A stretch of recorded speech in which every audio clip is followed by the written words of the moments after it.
Olá, pessoas! Como é que vocês estão do lado daí? Tudo bem? Voltei com um vídeo aqui pro canal, porque eu preciso, é necessário trazer essa diferenciação para você. O que eu estou falando? Muitas vezes, quando a gente começa a entender algumas relações de funções sintáticas, lá no período simples principalmente, temos uma séria dúvida sobre qual a diferença entre complemento nominal e adjunto adnominal. É natural que você tenha essa dúvida, principalmente quando você começou a entender. Eu costumo brincar com os alunos falando que se você não tem dúvida nenhuma, você não entendeu nada. Porque quando a gente começa a entender, as dúvidas vão começar a aparecer e você começa a pensar em cima da língua portuguesa e não apenas querer decorar alguma coisinha, alguma função que não bate dentro de um contexto. Quando você começa a entender o raciocínio que é a língua portuguesa, você começa a pensar que, por exemplo, complemento nominal e adjunto adnominal tem uma certa semelhança. Agora, como é que eu faço para diferenciar os dois e não errar em prova nenhuma? A primeira coisa que a gente precisa saber, não dá uma ajuda tão eficaz, mas só para você entender o raciocínio, é que o complemento nominal faz parte dos termos integrantes da oração. Os termos integrantes são aqueles que integram alguma coisa, certo? Os termos integrantes são aqueles que nem sempre aparecem em todas as orações, mas quando eles aparecem eu não posso retirar.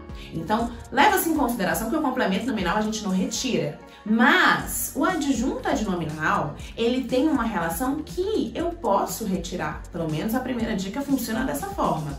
Por quê?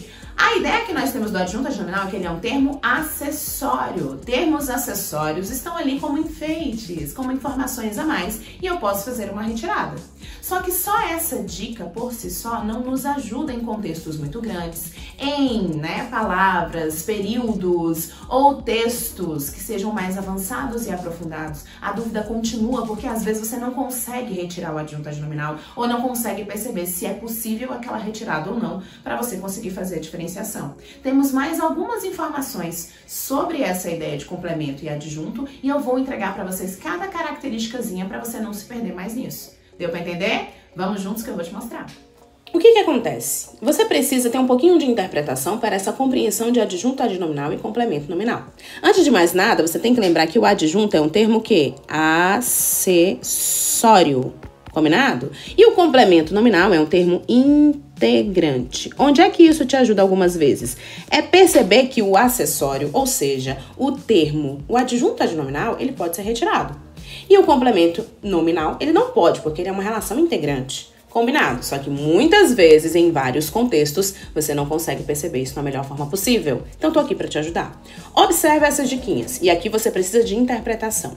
O adjunto adnominal, ele pode ter ou não ter preposição. Já ele também pode indicar o quê? Agora anota do lado aí, marca do lado aí isso aqui. Isso aqui é importante, ó. Vou marcar para você. Pode indicar o quê? Posse. E ele tem valor ativo. Ele pratica a ação. E ele vai completar sentidos de substantivos concretos e abstratos. Concorda comigo? Vamos continuar. No complemento nominal, ele tem preposição obrigatória. Aí, ele nunca indica posse. Ainda por cima, tem valor passivo. E aí ele completa o sentido de adjetivos, advérbios e substantivos abstratos. Agora vamos nossa lógica interpretativa para você começar a entender isso da melhor forma possível e não errar mais. Galera, se por acaso aparece substantivo concreto, você já sabe que é para adjunto adnominal. Certo? Se por acaso aparece adjetivos e advérbios, você já sabe que é complemento nominal. Então, você não precisa entrar nisso aqui. Se já aparece o substantivo concreto, é adjunto adnominal. Se já aparece adjetivos ou advérbios, já é complemento nominal. Onde está o problema? Quando aparecem substantivos abstratos. E aqui eu preciso lembrar para vocês uma coisa. Olha só, uma observação antes de mais nada. O que é um substantivo abstrato? Combinado? Essa é a questão. Porque a gente aprendeu quando era pequenininho que substantivo abstrato é aquilo que não toca. E não é assim que funciona. Porque, por exemplo, Deus é um exemplo de uma palavra que é um substantivo abstrato. E você não toca em Deus. Tá vendo? A observação é saber o que é um substantivo abstrato primeiro. O substantivo abstrato, ele tem o seguinte conceito. Ele vai ser aquilo que existe por si só.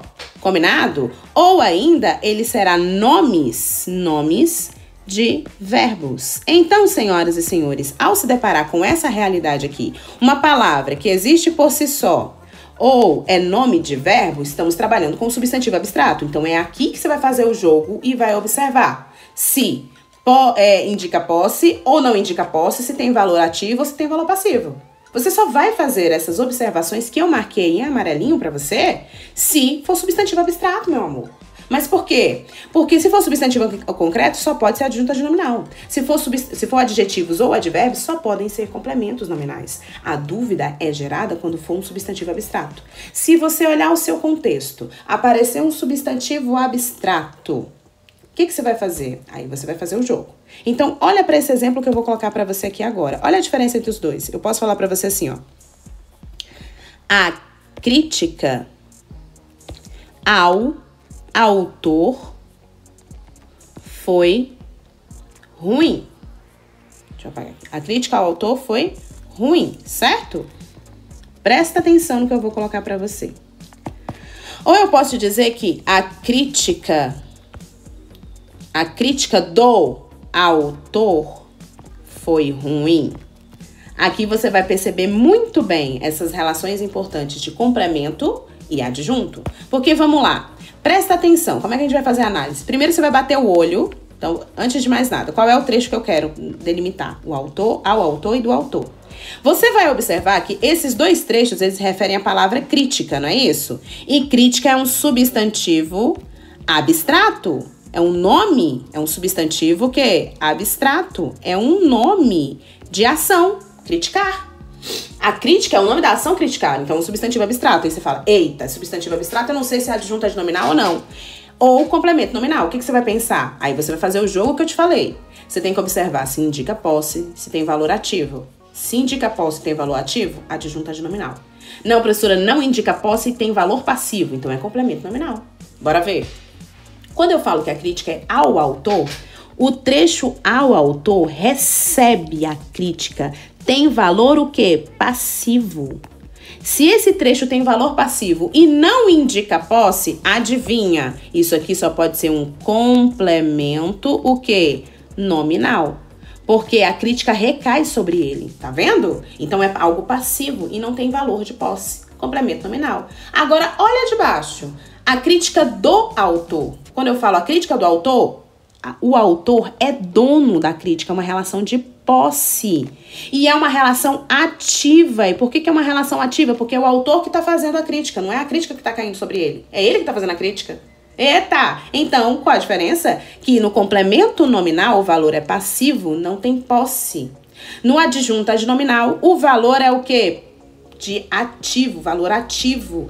Tem posse, então esse trecho aqui é um adjunto adnominal, não complemento nominal.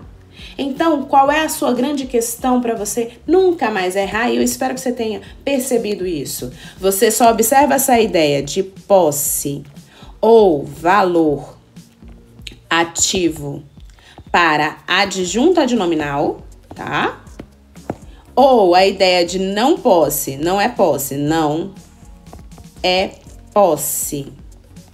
Ou tem valor passivo. Você só observa essas ideias aqui, ó. Valor passivo para complemento nominal. Se nós tivermos o quê? Se nós tivermos o quê? Substantivo abstrato. Sendo assim, espero que você tenha gostado e que você tenha entendido para não errar mais o complemento nominal e a adjunta nominal. Agora cabe a você do lado aí treinar, revisar, fazer questõezinhas para ficar craque e gabaritar sua prova de língua portuguesa. Com certeza. E é isso. Espero que você tenha gostado. Um beijo. Até mais.